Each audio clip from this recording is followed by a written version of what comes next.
Escritura etnográfica, un podcast de la revista colombiana Antropología para pensar los vínculos entre etnografía y publicación científica.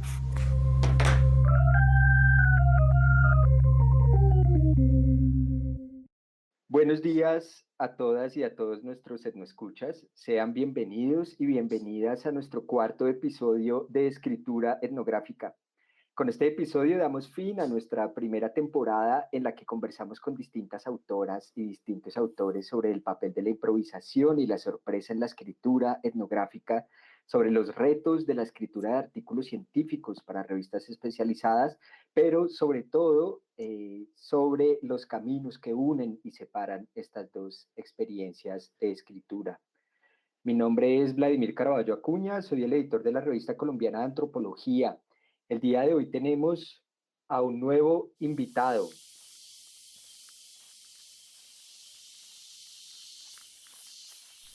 La selva desmandada y los ríos sin respuestas. Los legados de la guerra en territorios indígenas y afrocolombianos. En las selvas y ríos del Bajo Atrato, una multitud de seres ásperos irrumpen ahora los ritmos habituales de la vida y la muerte. Erran por la selva los espíritus de aquellos que sufrieron muertes violentas y cuyos cuerpos nunca fueron enterrados, al igual que lo hacen feroces jaguares atraídos por el gusto que adquirieron por la carne humana. Hay grandes palizadas que parecen cementerios flotantes de árboles y que impiden a la gente realizar los viajes que mantienen vivos a sus ríos. No es raro toparse con serpientes ponzoñosas que transmiten en sus mordeduras los venenos con que los palmicultores arrasaron hectáreas y hectáreas de selva brava. Y es sabido que en el monte se pasean espíritus malvados que, tras ser liberados por poderosos chamanes en su intento de proteger a sus comunidades de los ataques guerrilleros y paramilitares, ahora andan desmandados, ahogando a la gente y devorando sus narices.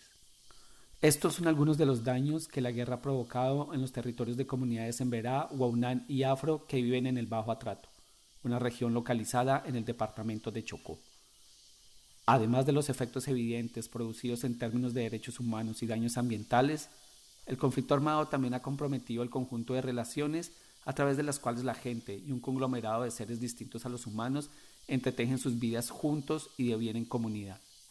La guerra, como discuto en este libro, no es una experiencia exclusivamente humana y debemos empezar a tomarnos seriamente los sufrimientos que generan animales, espíritus y esos otros seres que la selva y los ríos albergan, tal y como ya lo hacen las comunidades indígenas y afrocolombianas de esta región. Quien lee estas líneas es Daniel Ruiz Serna, nuestro invitado de hoy, y el fragmento hace parte de su libro que se publicará el próximo año, esperamos en inglés, por la editorial Duke University Press, titulado, aunque saldrá en inglés, el título en español sería algo así, Daniel, usted me confirmará, como Cuando los bosques se desbordan. Puede ser la guerra y sus secuelas en los territorios indígenas y afrocolombianos. Hola Daniel, y muchas gracias por haber aceptado nuestra invitación. Buenos días, Vladimir. Gracias por la invitación. Gracias por tenerme aquí. Muy, es como un privilegio poder estar aquí como para poder conversar de todas estas cosas que nos interesan. Y el título, sí, pues la traducción sería algo así, pero estoy todavía buscando como una versión en español colombiano más adecuada y estoy pensando en algo así como la selva desmandada, que es como una palabra Ah, local y esta idea de desmandarse también es como de que está fuera de control o desbocada. Entonces, sí sería algo así como la selva desbocada y es sobre los efectos de la guerra en comunidades de humanos y no humanos en el Bajo Atrato. es decir, que habrá traducción al español pronto. Sí, sí, estoy trabajando en ello. Digamos, Ah, tengo una parte del material ya bastante adelantado, pero pues todavía falta mucha, hay que afinarlo y editar mucho, mucho. Entonces, estamos como en las primeras etapas de esa traducción. bueno, súper. Daniel Ruiz Serna es antropólogo de la Universidad Nacional de Colombia, es magíster en Desarrollo, Medio Ambiente y Sociedad de la Universidad de Lovaina en Bélgica y en Antropología de la Universidad de McGill en Canadá, donde se doctoró también, hizo su doctorado en Antropología también en McGill. Quizás sea importante decir que su director de tesis fue el antropólogo Eduardo Kohn, de quien este año, de hecho, en el último, bueno, el año siguiente, iniciando el 2022, publicaremos la reimpresión del primer capítulo de su libro Cómo piensan los bosques, que es un volumen fantástico, valga decir, sobre las relaciones ontológicas, lingüísticas y semióticas de los runa ecuatorianos con distintas entidades de los bosques amazónicos. Además de eso, Daniel está haciendo un postdoctorado en British Columbia y en el Centro de Historia Oral y Humanidades Digitales en la Universidad de Concordia en Canadá.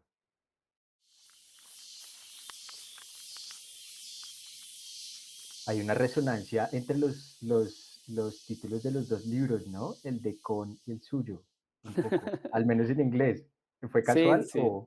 Ah, no creo que sea tan casual porque pues trabajando tantos años bajo la influencia de Eduardo, pues algo se me pegó.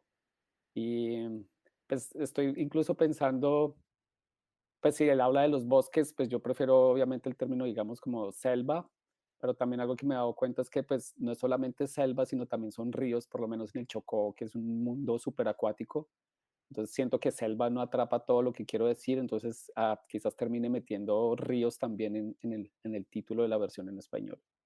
No, ok, bueno, sí, esas relaciones de resonancia entre los directores y los tutorados son más que usuales, ¿no? Bueno, pues Daniel, de nuevo es un gusto tenerlo aquí. Déjenme empezar entonces, queridos oyentes, diciendo que en los 3 episodios anteriores nos hemos acercado a la importancia de abrazar lo sorpresivo, digamos, al momento de escribir. Hemos escuchado las experiencias de Mónica Cuellar Guempeler, de Santiago Martínez Medina y de María Isabel Galindo, contándonos cómo sorprenderse y asombrarse durante la escritura les resulta fundamental en el trabajo artesanal de escribir etnografía. Es decir, que si el trabajo de campo suele estar lleno de sorpresas, de incertidumbres, de asombros y descubrimientos, la escritura misma también puede estarlo. Entonces, Daniel, quiero empezar preguntándole por eso, justamente, como suele encontrar usted cosas nuevas mientras escribe, es decir, suele encontrar cosas nuevas que solo ocurren en el acto mismo de escribir y que no podrían ocurrir fuera de la escritura. Sí, sí, todo el tiempo, todo el tiempo. Yo creo que a veces se piensa que la escritura es solamente como una cuestión de traducir de un medio a otro, como de traducir las ideas y lo que encuentra el campo y como pasarlo a otro registro, al registro del papel, de la grafía, digamos. Pero más que eso, yo pienso que la escritura en sí misma es un ejercicio de pensar. Entonces no es simplemente como una forma de marcar cosas, sino en el acto mismo de nombrarlas, uno le da formas a los pensamientos, a las ideas, uno le da formas que antes no tenían. Entonces, sí, no es simplemente como una forma de arropar los datos y las ideas con palabras, sino es una forma de, de darles forma justamente. Entonces, sí, yo pienso que escribir es un acto de pensar que exige como mucha disciplina y tratar como de sintonizarse como con lo que uno vivió en el terreno, pero es abrirse, abrirse a lo que la escritura misma le va mostrando a uno y lo que ella va, a los lugares a donde la escritura está guiando. Entonces sí, yo pienso que el ejercicio de escritura es un ejercicio profundamente reflexivo, es un ejercicio de pensar, de estar pensando, y no simplemente es una cuestión de pasar de un registro a otro. Entonces, yo creo que así, pues en etnografía o en antropología nos hemos estado o nos entrenan muy bien para vivir el trabajo de campo de cierta forma. Yo creo que tenemos que darle como mayor peso y mayor consideración al ejercicio de escritura, que es tan importante como el trabajo de campo, como la formación teórica, como la lectura, etcétera. Y sí, yo lo dejo ahí por ahora. Usted encuentra, es que me parece muy chévere esto que dice de nombrar, como poner nombres es súper difícil, ¿no? Poner nombres a lo que ocurre, es decir, la gente le pone un montón de nombres, otros autores con los que uno dialoga le ponen un montón de nombres a lo que pasa, uno también pone nombres. Ujú. ¿Cómo ocurre eso? Es decir, usted, ¿verdad? Encuentra formas de nombrar mientras está digitando en el computador. Pues uno se encuentra forma de aproximarse a eso que uno vivió. Yo siento que algunas de las ideas más poderosas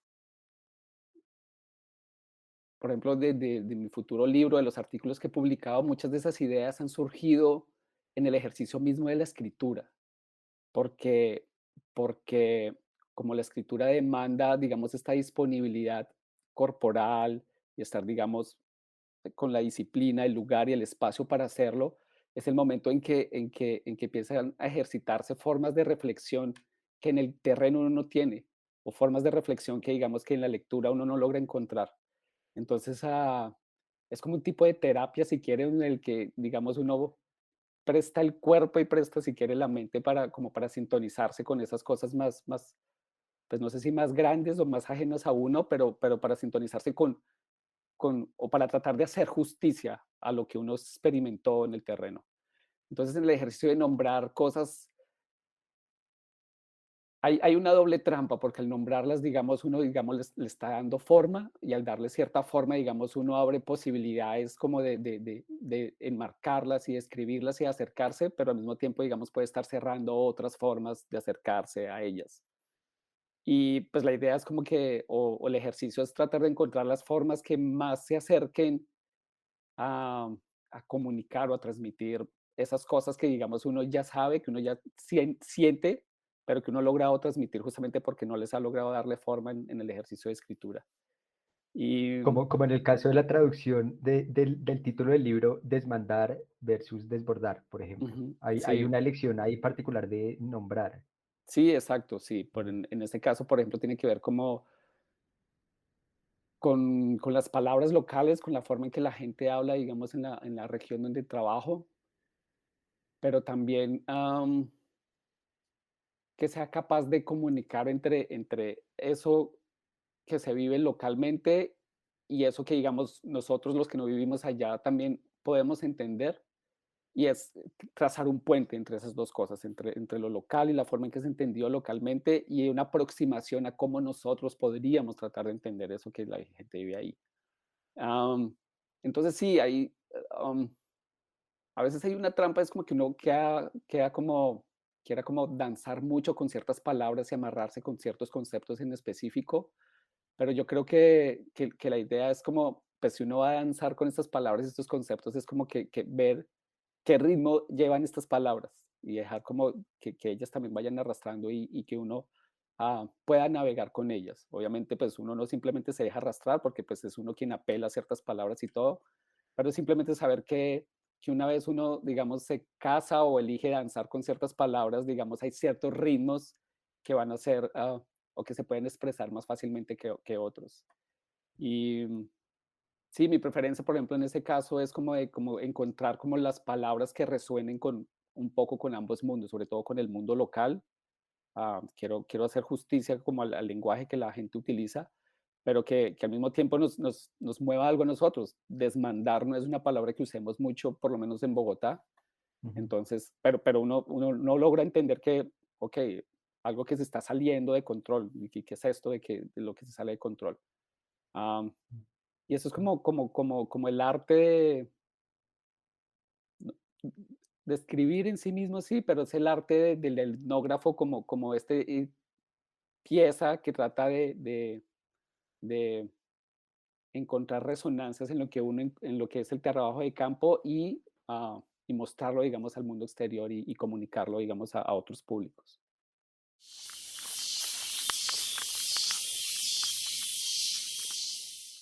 En episodios anteriores, con todas las personas con las que hemos hablado, em, ha aparecido, ha sido constante la idea de todo lo que se queda por fuera, ¿no? Mm, Como, es decir, si hay efectivamente esto que usted dice, hay como un permanente ejercicio de traducción, de amasar, decía María Isabel Galindo, como de ver qué hacemos con algo que pasa en el trabajo de campo, pero que no está afuera, sino que está aquí mismo mientras uno escribe, como pero hay algo que queda por fuera de esa traducción, es decir, hay cosas que uno sencillamente, por más que intente, por más que se concentre, por más que contemple, por más que habla, por más que escriba, son cosas que uno siente que no se pueden poner en papel o no se pueden mm, escribir o no se puede poner en palabras, etcétera, etcétera. ujú. ¿Usted se encontró con cosas, con excesos, digamos, de ese tipo durante su trabajo de campo y la escritura de la tesis libro? Pues el trabajo de campo, por definición, es como una experiencia sensorial, entonces envuelve todos los sentidos. Y la escritura, por más rica que uno quiera hacerlo, no logra envolver todos esos sentidos. Entonces, digamos, podemos tener una glosa súper bonita y hacer descripciones muy detalladas y seguir el ejercicio de las descripciones densa, pero siempre va a haber algo que se queda por fuera. Am, Porque sí, porque la escritura tiene sus limitaciones. Entonces, como hay algo del registro de otros sentidos que no va a quedar ahí. Yo por lo menos, pues me encuentro con eso todo el tiempo y uso mucho, digamos, imágenes, fotografías en mis textos, pero entonces no trato de no usar solamente imágenes como ilustraciones de los textos, sino como textos en sí mismos. Las imágenes cargan su propia textura, cargan su propio mensaje y yo, por ejemplo, hace poco tenía una discusión con uno de los editores de un artículo en que quería que le hiciera como más pies de página a mis fotos. Yo le dije: "No, pues, no quiero, no, pues, quien vea la foto, pues, se encuentre con esa imagen y, pues, si realmente le interesa la imagen, pues, va a leer como el texto del que hace parte o que acompaña, digamos, esto, pero no un pie de página describiendo lo que el lector está viendo ahí". Entonces, yo siento que, por ejemplo, que las imágenes cargan, digamos, su propia forma de narrar cosas y yo trato de usarlas donde, pues, donde ya no llega mi pluma o mi teclado más bien hasta donde no llega, yo trato de usarlas y dejar como que ellas transmitan sus propias cosas. Digamos, con las fotos es fácil en el formato, pues, escrito de los libros, pero a veces siento que también uno debería encontrar lugares para sonidos, por ejemplo, para olores, pero eso sí es un reto todavía mucho más grande. Y para sensaciones, no sé, físicas térmicas, por ejemplo, pero sí, por ejemplo, yo trato, de usar las imágenes para tratar de acercar a la gente a esas otras cosas que la escritura no permite y dejar que los textos carguen su propio significado y sigan cargando su propia textura. Y efectivamente en la investigación de Daniel, los sonidos tienen un papel importante, digamos. En su investigación, usted se ha ocupado de sonidos específicos y los sonidos, como usted cuenta, tienen como un rol específico en lo que usted investigó. Quiero invitarlos a escuchar un pequeño sonido que nos compartió Daniel y sobre el que luego nos contará pues algo.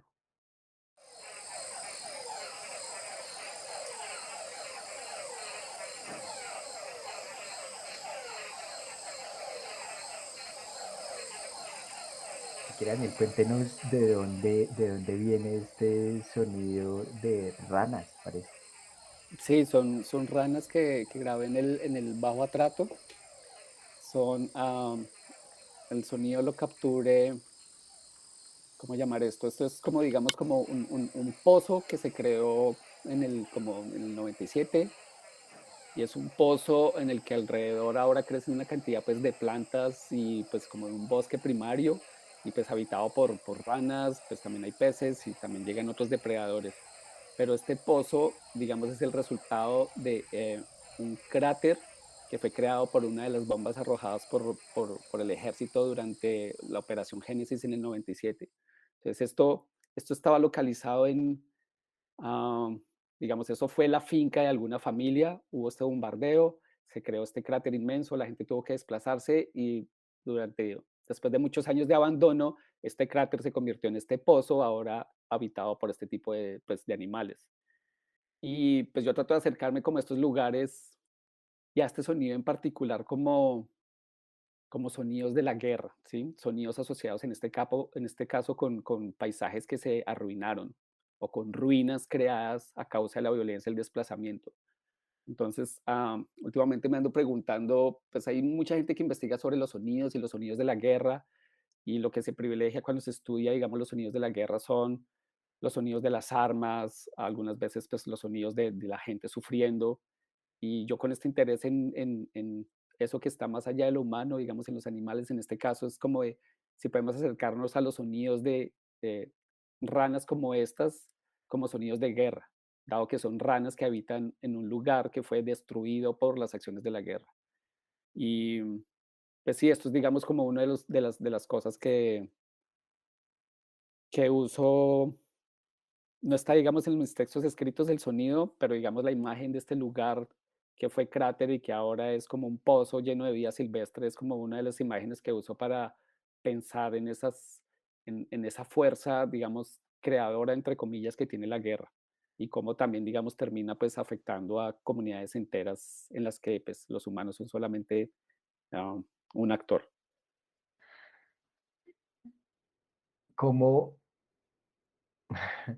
es intraducible de cierta manera? Es decir, usted puede escribir este sonido, uno lo puede escribir, sí, pero es decir, no se me ocurre cómo puede uno describir todo esto que usted cuenta. Es decir, hay algo que solo puede ser transmitido en términos de el sonido, digamos, de estas ranas. ¿Usted la tesis incluye de alguna forma sonidos o el libro incluye de alguna forma sonidos? ¿Se vio con ese reto en algún momento como, no sé, adjuntar un CD con sonidos o una cosa por el estilo, o una instalación artística o algo O así? sería, no, realmente, digamos, como mi interés en sonidos es más bien reciente, entonces para cuando estoy escribiendo la tesis y trabajando, digamos, en el manuscrito, no los incorporé.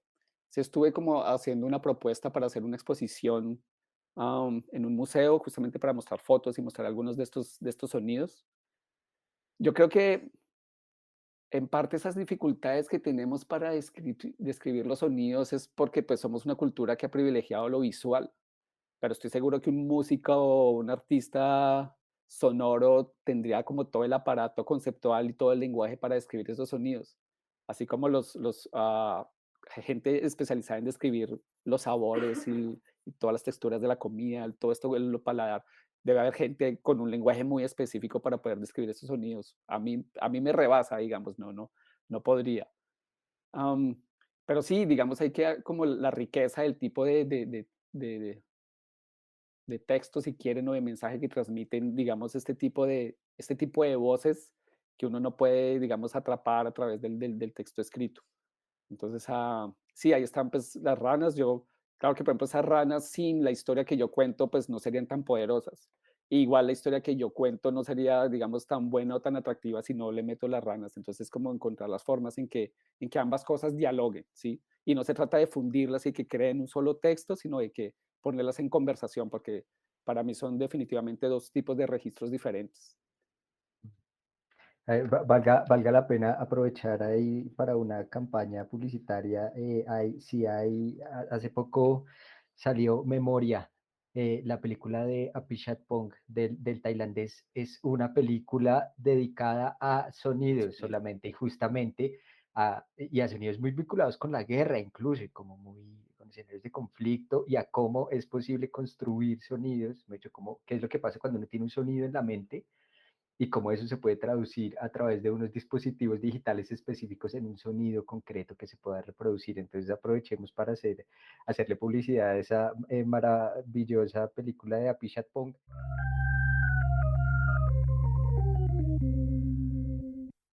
Con usted y con los entrevistados que hemos tenido antes, nos hemos acercado a lo maravilloso que es escribir y a esta posibilidad de asombrarse, de sorprenderse, etcétera. Pero en la segunda temporada, y queremos empezar a hacer la transición un poco, queremos preguntarnos por algo, algo así como la economía política de la escritura, es decir, como toda la economía política que está alrededor del acto de escribir. Algunos de nosotros hemos tenido la fortuna de poder escribir nuestras tesis becados y podernos sentar solamente a eso, solamente a escribir, a contemplar, pensamientos al aire y etcétera, etcétera, asombrarse y sorprenderse, pero son casos excepcionales, digamos, y usualmente las condiciones materiales de la escritura implica retos muy complicados en los que uno no se puede dar el lujo de sorprenderse. Hay que cumplir con plazos específicos, hay políticas de financiación que le obligan a uno como ciertas condiciones, o hay condiciones familiares, de hecho. Tener niños pequeños, escribir la tesis doctoral cuando uno tiene un chiquillo que no deja de llorar todo el tiempo, dificulta un montón, o dificulta, no quiero decir dificulta necesariamente, bueno, sí, dificulta, pero digamos que hace parte de las condiciones en las que uno escribe. Entonces, quería preguntarle cuáles fueron, hubo momentos muy duros, digamos, difíciles de estancamiento, no solo en términos de la artesanía misma de la escritura, sino de las condiciones en las que usted estaba escribiendo la tesis y luego el manuscrito para el libro. Uy, esto de la economía política de la escritura me parece un tema súper importante. Creo que a nosotros como que en la academia no nos preparan suficientemente para Mm, eso. Y mm, algo que yo he encontrado aquí mientras he estudiado, digamos, en Canadá, es que Am, hay un componente muy importante de la vida de estudiante y es aplicar a las becas que le permiten a uno tener financiación para hacer la maestría, para hacer el doctorado y al mismo tiempo tener el tiempo para dedicarse enteramente a los estudios, incluyendo la escritura. Entonces, yo recuerdo muy bien que desde el momento mismo en que entré a la universidad, era como el compromiso usted como estudiante es aplicar a las becas que existen y lo vamos, digamos, a entrenar para que aplique a estas becas. Y a entrenar es como usted tiene que escribir básicamente un proyecto en 2 o 3 páginas máximo. Entonces, todos tenemos investigaciones súper interesantes, todos mis colegas hacen unos trabajos increíbles, pero digamos, hay solamente 10 becas, o en el departamento hay 5 que tienen que competir a nivel nacional. Entonces, es como su ejercicio aquí es en 3 páginas convenza a la gente que va a leer esto de que su trabajo vale la pena y que su trabajo es una nota, de que su trabajo es bueno y por qué es importante. Entonces, parte del reto como estudiante, digamos, además de responder a todas las obligaciones académicas, era ser capaz de escribir un texto de 2 páginas, de 3 máximas, en las cuales uno da cuenta de todo lo que le piden a uno a veces en una propuesta de investigación, pero de una forma más condensada y además escribirlo para un público que necesariamente no está entrenado en el campo de uno. Entonces, digamos, uno pasa el proyecto de investigación de la tesis doctoral y, digamos, pues eso lo leen los colegas, los profesores del departamento, pero esta cosa en lo de las becas lo puede leer gente de distintos campos, no necesariamente antropólogos, gente de geografía, entonces uno tiene que encontrar el lenguaje y la forma sin volverse, digamos, superficial, un lenguaje, digamos, que sea todavía pues, más amplio, más accesible y que siga siendo atrayente. Entonces, por ejemplo, parte del entrenamiento era como cómo escribir el perfecto primer párrafo, que tiene que mm, ser el párrafo en el que usted atrapa al lector y va a invitarlo a que siga leyendo lo demás, porque además, por ejemplo, los mm. jurados de estas becas fácilmente pueden estar leyendo 35, 40 distintas propuestas y ellos Si leen solamente se dos van, líneas y no les sí, convence, lo dejan de lado. Mm, exactamente, entonces, eso hace mm, parte de la economía política del asunto, entonces, como ven, vender no me gusta, pero sí, digamos, hay una tarea de ofrecer o hacer atractivas las ideas que uno tiene. mm. Am, pero digamos que la recompensa, si uno tiene éxito en esa tarea, es que uno podría o uno puede asegurar fondos para dedicarse enteramente a trabajar en su proyecto de investigación. Entonces, obviamente, digamos, en un país como aquí en Canadá, hay muchas más becas que las que puede haber, digamos, en Colombia. Igual todas son muy competitivas. mm, Hay unos criterios muy rigurosos, digamos, para evaluar, pero digamos, está ese abanico de posibilidades en las que pues, uno puede aplicar. Hay unas becas más prestigiosas que otras, entonces ya ahí entran a jugar cosas como el CV, la trayectoria no solamente académica, sino otras cosas de quien escribe. Obviamente el proyecto como tal tiene que ser muy tentador.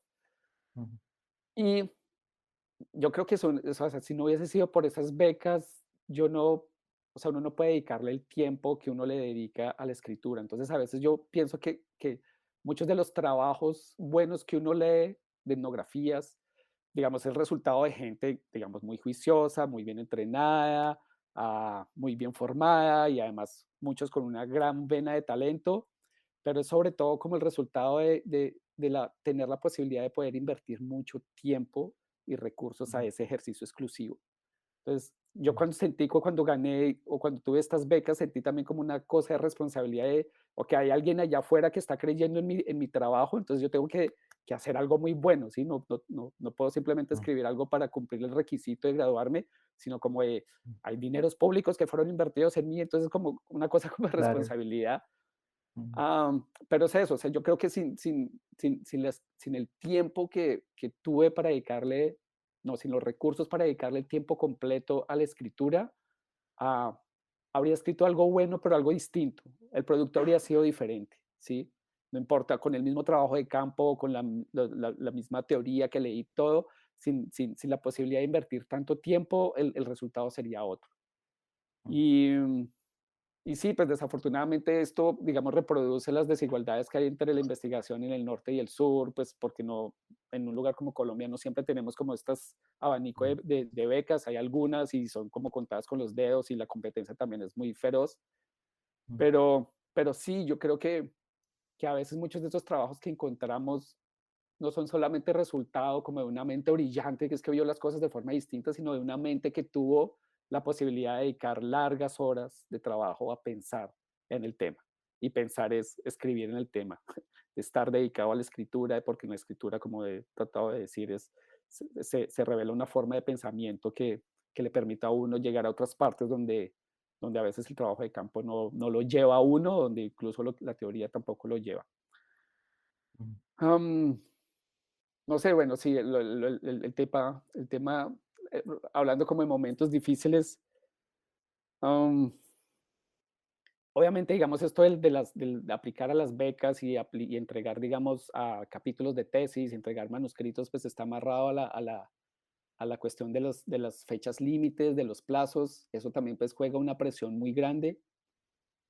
Y, pero digamos, lo que uno tiene que encontrar son, no sé si llamarlo válvulas de escape, pero hay momentos de lucidez y de pensar sobre el trabajo que llegan cuando uno está tomándose esa pausa lejos del computador.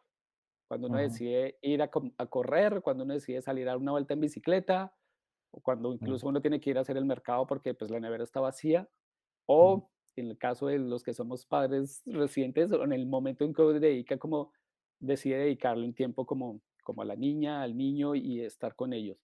Cambiando el pañal, llega un momento de inspiración, entonces tiene que salir corriendo rápidamente al computador a anotar la idea Sí, para que no sí, se le vaya. o el tablerito tiene que andar por ahí o Eh, en algún lado donde uno pueda como escribir o yo a veces los grabo también en el ajá, teléfono, a veces no los escribo, sino los ajá, grabo. Am, pero sí, o sea, no hay duda de que hay un privilegio para los que hemos tenido la suerte de tener becas para dedicarnos a esto. Yo he tenido esta beca postdoctoral que también, digamos, estoy desarrollando una investigación aparte, pero más de la mitad del tiempo lo dediqué, digamos, a transformar la tesis en un manuscrito. Entonces, sí, yo, no sé, yo no puedo dejar de sentirme privilegiado por eso, pero sí, creo que es como la posibilidad de tener los recursos para dedicarse exclusivamente a eso es un lujo. Am, si no, lo dejo ahí.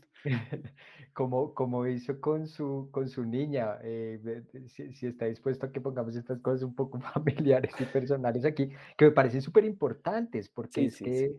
eh, sí, quizá en países como en Estados Unidos, en Canadá, etcétera, muchos de quienes hacen doctorados son personas muy jóvenes, pero en nuestros países son personas que tienen trabajo, que tienen familia, que tienen como un montón de cargas y es imposible, a veces literalmente imposible continuar con el doctorado y sencillamente terminan renunciando. Entonces quería preguntarle por eso muy cotidiano y que de hecho a mí me lo ha preguntado en otros momentos, ¿cómo hizo para escribir la tesis con un niño chiquito, con una niña chiquita, redes de solidaridad o cómo se Sí, organizaba? yo tengo cantidad de casos de una amiga madre soltera que crió a su hijo, ahora tiene 4 años y terminó su doctorado y no sé cómo lo hizo.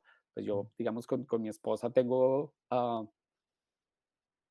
como una gran ayuda que me permite dedicar como tiempos muy específicos para la escritura. Entonces, digamos, con un niño, ah, uno tiene que como desarrollar otro tipo de disciplina y también ser un poco más pragmático. Si antes de la paternidad, digamos, yo podía sentarme de 6 digamos, en la noche, de 6 de la tarde a escribir hasta cuando me cansara, digamos, ahora solamente tengo un momento de 2 o 3 horas y tengo que aprovechar eso al máximo.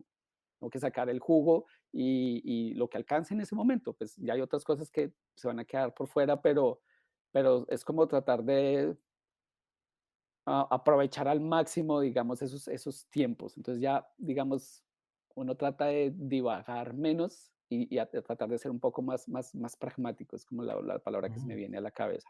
mm, mm, Obviamente, sí, creo que es cuestión como de la organización de los tiempos. Si hay algo particular que yo hago es, ah, yo prefiero trabajar en las mañanas, entonces sé que los momentos de las mañanas, antes de que haya que hacer todas las cosas para despachar a la niña a la guardería, pues lo que hay que hacer es dedicar el tiempo. Entonces, digamos, sé que antes de empezar a preparar la mañana tengo casi 2, 3 horas para trabajar, entonces como que es el momento privilegiado. Em, y es eso, quizás en la noche otro rato después de que ya se ha acostado, y si uno tiene energía, pues a tratar de hacerlo también en esos momentos. Pero, pero digamos, yo he tenido todo el apoyo, pues aquí la red familiar no es tan amplia porque pues vivimos en ujú. otro país, pero digamos como que ha sido como una división de labores entre mi esposa y yo y dividir tiempos y tratar de aprovechar al máximo los momentos que uno tiene para, para poder trabajar en eso.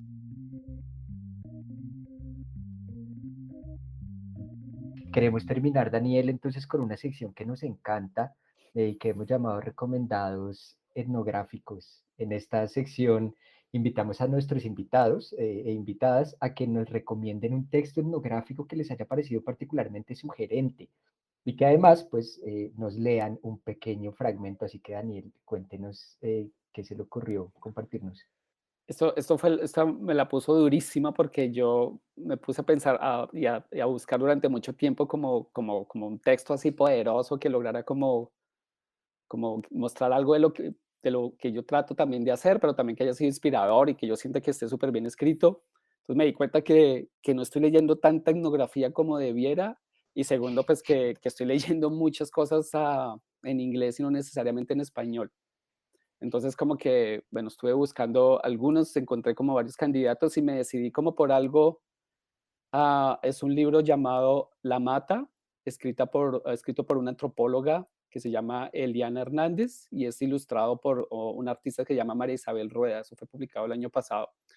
Y quien lo escribe es una antropóloga y lo que escribe no es necesariamente, o es etnografía, no sé si no es etnografía en el sentido riguroso, digamos, del que estamos acostumbrados, pero obviamente tiene un gran peso etnográfico porque por la forma en que se describen cosas.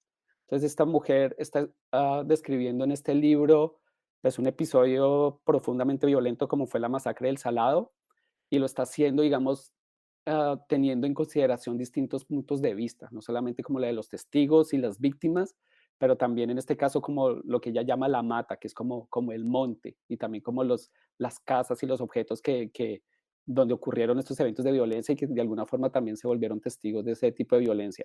Entonces, no estoy seguro que sea un texto etnográfico, es un texto escrito por una antropóloga, eso sí, y que me parece a mí que a mí por lo menos me ayuda como a dar orientaciones en cómo, digamos, a través de la escritura podemos intentar darle voces a, a ese conjunto de entidades con las que los humanos compartimos vida y que a veces no logramos como capturar esas voces. Entonces, un tipo de escritura poética puede ayudar mucho en ese sentido. Entonces, voy a leer varios fragmentos y entonces dice esto así. Pablo carga las hojas del tabaco en los brazos como si fueran ruanas. Conoce también el punto en que se pueden cortar. Están pálidas, los bordes curvados, la vena amarilla. Desde hace un tiempo siente un cambio pesado en el aire, que no sabe cómo explicar. Por ejemplo, cuando pasa por el pueblo en la noche, cuando oye que las bestias no logran descansar. A Pablo lo despierta de la siesta el ruido de un helicóptero.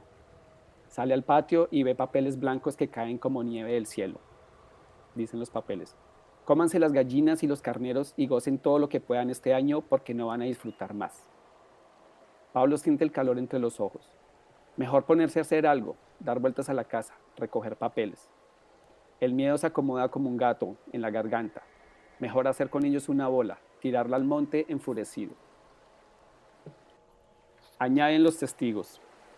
Escuchamos del primero y dijimos, optimistas, por algo será, algo habrá hecho, será un vicioso, al que anda entre la miel, algo siempre se le pega.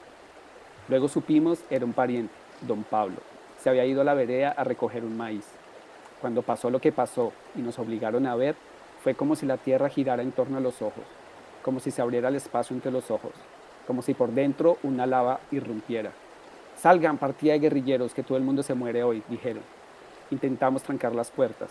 Para entonces algunos habían logrado tirarse al monte.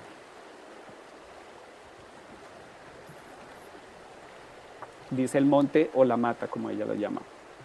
Cuando caen los cuerpos en la cancha, elegidos al azar, quedan en las casas los patios, las cocinas, las sábanas extendidas recibiendo aún la tibieza del sol. Quedan con sus capas las cosas plegándose unas sobre otras. Preguntan el por qué, el esto, el ahora. No piensan antes de hablar las cosas. Se llevan todo por delante, como cuando se descarrilaban los trenes antiguos. Y esta es la voz de una de las mujeres que se va al monte huyendo durante la masacre. Esther imagina la maleza entrando en la casa. Piensa en todas las cosas que se quedaron sin hacer. Oyen voces de la mata de monte. Crece sobre las piedras más plateadas el musgo. No era nada, suspira. Pisa luego 2 caracoles juntos. Otra vez esta maldita llovizna. Pregunta, ¿que ya no volviera el gato habrá sido una mala señal? Lo que pasa cuando un animal del monte la mira a una a los ojos. Los dientes que son los ojos.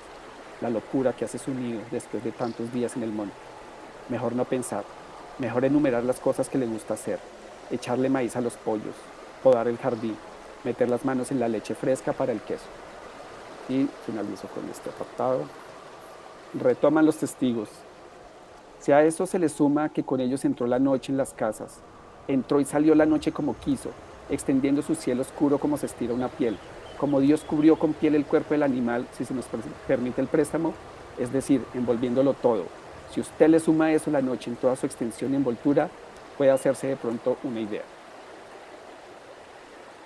Wow. Como bellísimo y terrible al mismo tiempo. Sí, total, Es, total.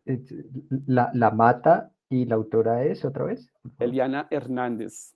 Ella ahora está haciendo, creo que un doctorado en Cornell, pero hizo unos estudios de escritura creativa en New York, en la Universidad de New York. Y es Bueno, antropóloga de con los razón. Andes. Es antropóloga de los Andes. Entonces, lo bonito de este libro es que está acompañado, digamos, de unas ilustraciones que muestran, digamos, la mata crecer y crecer. Entonces, me gusta mucho porque tiene que ver con lo que pasa con los lugares abandonados y con las ruinas y cómo ese proceso de generar nuevos espacios o cómo se crean nuevos espacios a través, digamos, pues, de la violencia y en este caso el desplazamiento. Y en este caso, pues es un monte que empieza a crecer y a llevarse todas las cosas. Y pues de nuevo, pues se acerca un poco como a los intereses que estoy teniendo últimamente, en mostrar eso, los efectos de la guerra, como más allá como de los derechos humanos y cómo toca a distintas comunidades de vida. Y pues esto, pues, de nuevo es como muy poético, es muy literario, pero yo creo que le da a uno como pistas de cómo tratar de pensar la descripción y la escritura de esas cosas que desbordan, digamos, justamente lo humano. Y como estamos lidiando, digamos, en mi caso, en la antropología que trato de hacer con lo no humano, y lo no humano no necesariamente comparte, digamos, el lenguaje simbólico que nosotros tenemos y la escritura y todo esto. Entonces necesitamos como asir o echar mano de otro tipo de cosas que nos ayude, digamos, no sé si darles voces, porque digamos es un poco antropomorfizar la cosa, pero sí a sentir o a hacer palpable lo que pues todas estas, todos estos seres están de hecho ya expresando.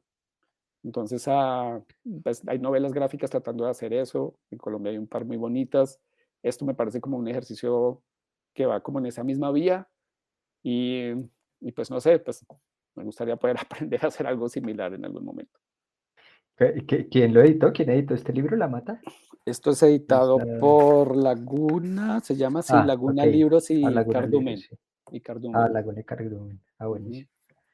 Listo. Daniel, muchísimas gracias. Muchísimas gracias por la generosidad de sus palabras, por las por esta lectura y por todo lo demás, que sea una ocasión entonces para cerrar esta primera temporada y para abrir entonces nuestra siguiente temporada que vendrá el próximo año. Muchas gracias otra vez por estar aquí, muchas gracias por todo, Daniel, y seguimos en contacto. Las puertas de la RCA, por supuesto, siempre abiertas. Muchas gracias, Vladimir, gracias como por esta iniciativa, gracias por haberme invitado y pues fue como un privilegio poder tener estos 3 o 5 minutos como para expresar mis experiencias con la escritura y con, y con las becas, que también son una parte fundamental de la escritura.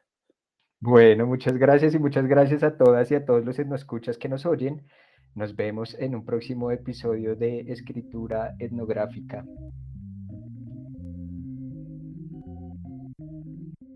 Muchas gracias a todas y todos los etnoescuchas por sintonizarnos. Nos vemos en un próximo episodio de Escritura Etnográfica.